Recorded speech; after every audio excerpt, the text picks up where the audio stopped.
Hi எல்லோருக்கும் வணக்கம். இன்னைக்கு ஒரு அன்பாக்சிங் வீடியோ தான் பார்க்க போகிறோம். புதுசாக ரெஃப்ரிஜரேட்டர் வாங்கியிருந்தோம். வோல்டாஸ் பெக்கோ பிராண்டில் சிங்கிள் டோர் ரெஃப்ரிஜரேட்டர் இது.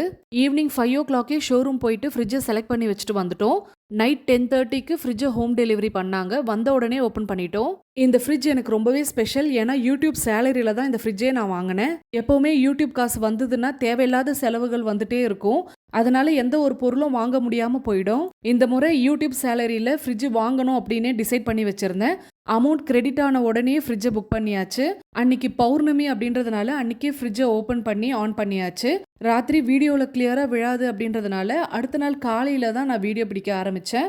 பாருங்க, இதான் எங்கள் ஃப்ரிட்ஜோடைய கலர். மஜந்தா கலரில் இந்த மாதிரி 3D ஃப்ளாரல் டிசைன் கொடுத்துருந்தாங்க. ஷோரூமில் நேவி ப்ளூ கலரும் பார்த்தோம். அது அவ்வளோவா அட்ராக்டிவாக இல்லை. எனக்கு இந்த கலர் ரொம்பவே பிடிச்சிருந்தது. ஆக்சுவலாக டபுள் டோர் வாங்குற பிளானில் தான் போயிருந்தேன். பட்ஜெட் கொஞ்சம் ஜாஸ்தி ஆகிற மாதிரி இருந்தது. அதனால நான் சிங்கிள் டோரே வாங்கிக்கலாம் அப்படின்னு முடிவு பண்ணிட்டேன். சிங்கிள் டோராக இருந்தாலும் டபுள் டோர் அளவுக்கு கம்ஃபர்டபுளாக இருந்தது. ஃப்ரிட்ஜோட ஹைட்டும் நான் எதிர்பார்த்த அளவுக்கு இருந்ததுனால எனக்கு ரொம்ப சாட்டிஸ்ஃபைடாக தான் இருந்தது. ஃப்ரீசர்லேயும் நல்ல ஸ்பேஸ் இருந்தது. 2 ஐஸ் ட்ரேஸ்லையுமே பெரிய சைஸ் கியூப்ஸ் இருக்கிற மாதிரி இருந்தது. அதே மாதிரி ஃப்ரிட்ஜில் 3 கம்பார்ட்மெண்ட் கொடுத்துருக்காங்க.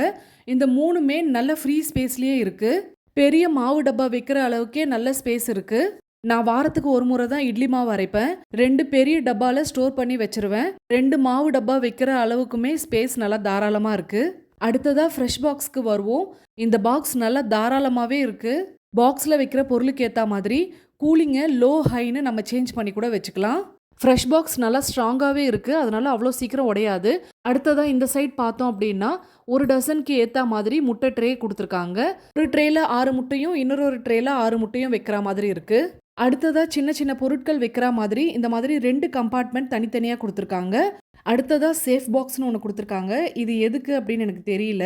ஒருவேளை ஏதாவது உடையக்கூடிய பொருட்கள் இருந்தால் அதை சேஃபாக உள்ளே வைக்கிறதுக்கு அப்படின்னு நினைக்கிறேன். இந்த ஜாம் பாட்டில் அந்த மாதிரி கண்ணாடி பொருட்கள்லாம் அதுக்குள்ளே வச்சுக்கலாம் அப்படின்னு நினைக்கிறேன்.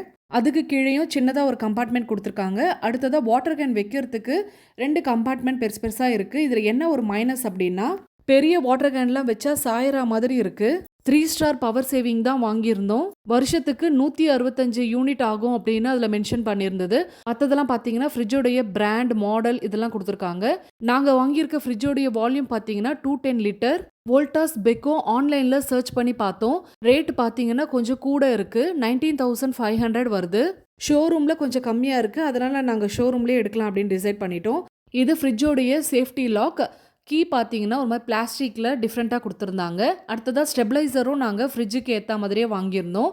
ஃப்ரிட்ஜை ஆற்காடு அன்பு டிவி சென்டரில் தான் வாங்கியிருந்தோம்.